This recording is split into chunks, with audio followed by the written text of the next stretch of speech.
Kisah Nabi Muhammad secara detail dan lengkap. Di tengah gurun yang gersang dan panasnya Jazirah Arab, di kota suci Makkah, lahirlah seorang anak yang kelak akan membawa cahaya bagi dunia. Namanya Muhammad bin Abdullah, lahir pada tahun 570 tahun yang dikenal sebagai tahun Gajah Tahun, di mana pasukan gajah pimpinan Abraha gagal menghancurkan Ka'bah karena dilindungi oleh Allah. Nabi Muhammad terlahir sebagai yatim. Ayahnya, Abdullah, telah wafat sebelum ia lahir. Beberapa bulan kemudian, ibunya, Aminah binti Wahb, juga wafat saat Muhammad masih sangat kecil. Ia kemudian diasuh oleh kakeknya Abdul Muthalib, lalu oleh pamannya, Abu Thalib, yang mencintainya seperti anak sendiri. Sejak kecil, Nabi Muhammad dikenal sebagai anak yang jujur, amanah, dan santun. Ia dijuluki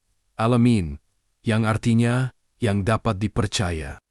Ia bekerja sebagai pedagang dan sering membawa barang dagangan milik seorang janda kaya bernama Khadijah binti Khuwailid. Khadijah kagum pada kejujurannya dan kemudian melamar Muhammad. Mereka menikah dan hidup bahagia pada usia 40 tahun. Ketika Nabi Muhammad menyendiri di Gua Hira, ia menerima wahyu pertama dari Allah melalui malaikat Jibril. Kata pertama yang disampaikan adalah Iqra, yang berarti bacalah. Saat itulah Muhammad diangkat sebagai nabi dan rasul terakhir. Misi beliau sangat berat, menyeru manusia kepada tauhid mengesahkan Allah, meninggalkan penyembahan berhala, dan hidup dalam keadilan dan kasih sayang. Penduduk Makkah, terutama para pemuka Quraisy, menentangnya dengan keras. Nabi Muhammad dan para pengikutnya mengalami penyiksaan, boikot, hingga pengusiran. Namun, beliau tidak pernah membalas dengan kekerasan. Dengan kesabaran dan kasih sayang,